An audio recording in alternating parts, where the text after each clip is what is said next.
I'm a storyteller, and I would like to tell you a few personal stories about what I like to call the danger of the single story. I grew up on a university campus in eastern Nigeria. My mother says that I started reading at the age of 2, although I think 4 is probably close to the truth. So I was an early reader, and what I read were British and American children's books. I was also an early writer. And when I began to write at about the age of 7, stories in pencil with crayon illustrations that my poor mother was obligated to read, I wrote exactly the kinds of stories I was reading. All my characters were white and blue-eyed. They played in the snow. They ate apples. And they talked a lot about the weather, how lovely it was that the sun had come out. Now, this despite the fact that I lived in Nigeria. I had never been outside Nigeria. We didn't have snow. We ate mangoes. And we never talked about the weather because there was no need to. My characters also drank a lot of ginger beer because the characters in the British books I read drank ginger beer. Never mind that I had no idea what ginger beer was. And for many years afterwards, I would have a desperate desire to taste ginger beer. But that is another story. What this demonstrates, I think, is how impressionable and vulnerable we are in the face of a story, particularly as children. Because all I had read were books in which characters were foreign, I had become convinced that books, by their very nature, had to have foreigners in them and had to be about things with which I could not personally identify.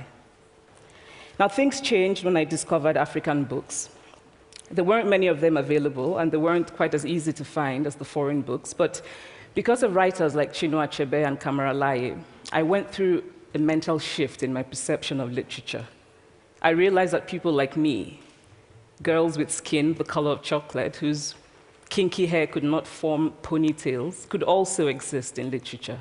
I started to write about things I recognized. Now, I loved those American and British books I read. They stirred my imagination. They opened up new worlds for me. But the unintended consequence was that I did not know that people like me could exist in literature. So what the discovery of African writers did for me was this. It saved me from having a single story of what books are. I come from a conventional middle-class Nigerian family. My father was a professor. My mother was an administrator. And so we had, as was the norm, live-in domestic help who would often come from nearby rural villages. So the year I turned 8, we got a new houseboy. His name was Fide. The only thing my mother told us about him was that his family was very poor. My mother sent yams and rice and our old clothes to his family. And when I didn't finish my dinner, my mother would say, "Finish your food. Don't you know people like Fide's family have nothing?" So I felt enormous pity for Fide's family. Then one Saturday, we went to his village to visit. And his mother showed us a beautifully patterned basket made of dyed raffia that his brother had made. I was startled. It had not occurred to me that anybody in his family could actually make something. All I had heard about them was how poor they were, so that it had become impossible for me to see them as anything else but poor. Their poverty was my single story of them. Years later, I thought about this when I left Nigeria to go to university in the United States. I was 19. My American roommate was shocked by me.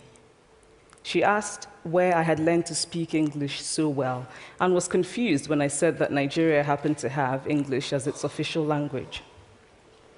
She asked if she could listen to what she called my tribal music, and was consequently very disappointed when I produced my tape of Mariah Carey. She assumed that I did not know how to use a stove. What struck me was this. She had felt sorry for me even before she saw me.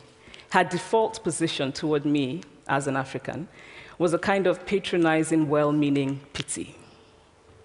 My roommate had a single story of Africa, a single story of catastrophe. In this single story, there was no possibility of Africans being similar to her in any way, no possibility of feelings more complex than pity, no possibility of a connection as human equals. I must say that before I went to the US, I didn't consciously identify as African. But in the US, whenever Africa came up, people turned to me, never mind that I knew nothing about places like Namibia. But I did come to embrace this new identity, and in many ways, I think of myself now as African, although I still get quite irritable when Africa is referred to as a country, the most recent example being my otherwise wonderful flight from Lagos 2 days ago, in which there was an announcement on the Virgin flight about their charity walk in India, Africa, and other countries. So after I had spent some years in the US as an African, I began to understand my roommate's response to me. If I had not grown up in Nigeria, and if all I knew about Africa were from popular images, I too would think that Africa was a place of beautiful landscapes, beautiful animals, and incomprehensible people fighting senseless wars, dying of poverty and AIDS, unable to speak for themselves, and waiting to be saved by a kind white foreigner. I would see Africans in the same way that I, as a child, had seen Fide's family. This single story of Africa ultimately comes, I think, from Western literature. Now, here's a quote from the writing of a London merchant called John Locke, who sailed to West Africa in 1561 and kept a fascinating account of his voyage. After referring to the black Africans as beasts who have no houses, he writes, "They are also people without heads, having their mouths and eyes in their breasts." Now, I've laughed every time I've read this, and one must admire the imagination of John Locke. But what is important about his writing is that it represents the beginning of a tradition of telling African stories in the West, a tradition of sub-Saharan Africa as a place of negatives, of difference, of darkness, of people who, in the words of the wonderful poet Rudyard Kipling, are half devil, half child. And so I began to realize that my American roommate must have, throughout her life, seen and heard different versions of this single story. As had a professor who once told me that my novel was not authentically African. Now, I was quite willing to contend that there were a number of things wrong with the novel, that it had failed in a number of places, but I had not quite imagined that it had failed at achieving something called African authenticity. In fact, I did not know what African authenticity was. The professor told me that my characters were too much like him, an educated and middle-class man. My characters drove cars. They were not starving. Therefore, they were not authentically African. But I must quickly add that I, too, am just as guilty on the question of the single story. A few years ago, I visited Mexico from the US. The political climate in the US at the time was tense, and there were debates going on about immigration. And, as often happens in America, immigration became synonymous with Mexicans. There were endless stories of Mexicans as people who were fleecing the healthcare system, sneaking across the border, being arrested at the border, that sort of thing. I remember walking around on my first day in Guadalajara, watching the people going to work, rolling up tortillas in the marketplace, smoking, laughing. I remember first feeling slight surprise, and then I was overwhelmed with shame. I realized that I had been so immersed in the media coverage of Mexicans that they had become one thing in my mind, the abject immigrant. I had bought into the single story of Mexicans, and I could not have been more ashamed of myself. So that is how to create a single story. Show a people as one thing, as only one thing, over and over again, and that is what they become. It is impossible to talk about the single story without talking about power. There is a word, an Igbo word, that I think about whenever I think about the power structures of the world, and it is nkali. It's a noun that loosely translates to be greater than another. Like our economic and political worlds, stories too are defined by the principle of nkali. How they are told, who tells them, when they are told, how many stories are told, are really dependent on power. Power is the ability not just to tell the story of another person, but to make it the definitive story of that person. The Palestinian poet Mourid Barghouti writes that if you want to dispossess a people, the simplest way to do it is to tell their story and to start with secondly. Start the story with the arrows of the Native Americans and not with the arrival of the British, and you have an entirely different story. Start the story with the failure of the African state and not with the colonial creation of the African state, and you have an entirely different story. I recently spoke at a university where a student told me that it was such a shame that Nigerian men were physical abusers like the father character in my novel. I told him that I had just read a novel called American Psycho, and that it was such a shame that young Americans were serial murderers. Now,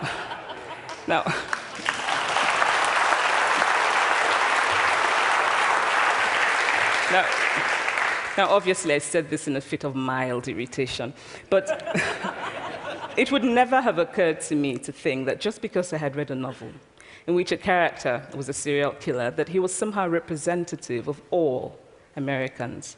And now, this is not because I'm a better person than that student, but because of America's cultural and economic power, I had many stories of America. I had read Tylan, Updike, and Steinbeck, and Gateskill. I did not have a single story of America.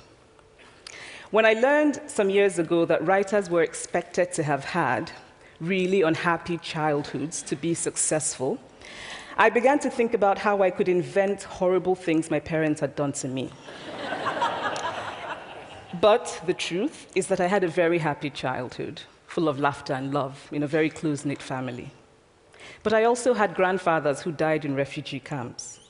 My cousin, Polly, died because he could not get adequate health care. One of my closest friends, Okoloma, died in a plane crash because our fire trucks did not have water. I grew up under repressive military governments that devalued education so that sometimes my parents were not paid their salaries. And so as a child, I saw jam disappear from the breakfast table. Then margarine disappeared. Then bread became too expensive. Then milk became rationed. And most of all, a kind of normalized political fear invaded our lives. All of these stories make me who I am. But to insist on only these negative stories is to flatten my experience and to overlook the many other stories that formed me. The single story creates stereotypes, and the problem with stereotypes is not that they are untrue, but that they are incomplete. They make one story become the only story. Of course, Africa is a continent full of catastrophes, the immense ones, such as the horrific rapes in Congo, and depressing ones, such as the fact that 5,000 people apply for one job vacancy in Nigeria. But there are other stories that are not about catastrophe, and it is very important, it is just as important to talk about them. I've always felt that it is impossible to engage properly with a place or a person without engaging with all of the stories of that place and that person. The consequence of the single story is this: it robs people of dignity. It makes our recognition of our equal humanity difficult. It emphasizes how we are different rather than how we are similar. So what if before my Mexican trip, I had followed the immigration debate from both sides, the US and the Mexican? What if my mother had told us that Fide's family was poor and hardworking? What if we had an African television network that broadcast diverse African stories all over the world, what the Nigerian writer Chinua Achebe calls a balance of stories? What if my roommate knew about my Nigerian publisher, Mukhtar Bakare, a remarkable man who left his job in a bank to follow his dream and start a publishing house? Now, the conventional wisdom was that Nigerians don't read literature. He disagreed. He felt that people who could read would read if you made literature affordable and available to them. Shortly after he published my first novel, I went to a TV station in Lagos to do an interview. And a woman who worked there as a messenger came up to me and said, "I really liked your novel. I didn't like the ending. Now you must write a sequel, and this is what will happen." And she went on to tell me what to write in the sequel. Now, I was not only charmed, I was very moved. Here was a woman, part of the ordinary masses of Nigerians who were not supposed to be readers. She had not only read the book, but she had taken ownership of it and felt justified in telling me what to write in the sequel. Now, what if my roommate knew about my friend, Fumi Yonda, a fearless woman who hosts a TV show in Lagos and is determined to tell the stories that we prefer to forget? What if my roommate knew about the heart procedure that was performed in a Lagos hospital last week? What if my roommate knew about contemporary Nigerian music, talented people singing in English and Pidgin and Igbo and Yoruba and Ijo, mixing influences from Jay-Z to Fela to Bob Marley to their grandfathers? What if my roommate knew about the female lawyer who recently went to court in Nigeria to challenge a ridiculous law that required women to get their husband's consent before renewing their passports? What if my roommate knew about Nollywood, full of innovative people making films despite great technical odds? Films so popular that they really are the best example of Nigerians consuming what they produce. What if my roommate knew about my wonderfully ambitious hair braider who has just started her own business selling hair extensions? Or about the millions of other Nigerians who start businesses and sometimes fail, but continue to nurse ambition? Every time I am home, I am confronted with the usual sources of irritation for most Nigerians: our failed infrastructure, our failed government, but also by the incredible resilience of people who thrive despite the government rather than because of it. I teach writing workshops in Lagos every summer, and it is amazing to me how many people apply, how many people are eager to write, to tell stories. My Nigerian publisher and I have just started a nonprofit called Farafina Trust, and we have big dreams of building libraries and refurbishing libraries that already exist and providing books for state schools that don't have anything in their libraries, and also of organizing lots and lots of workshops on reading and writing for all the people who are eager to tell our many stories. Stories matter. Many stories matter. Stories have been used to dispossess and to malign, but stories can also be used to empower and to humanize. Stories can break the dignity of a people, but stories can also repair that broken dignity.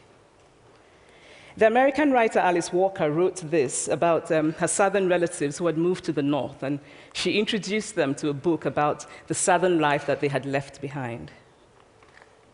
They sat around reading the book themselves, listening to me read the book, and a kind of paradise was regained. I would like to end with this thought, that when we reject the single story, when we realize that there is never a single story about any place, we regain a kind of paradise. Thank you.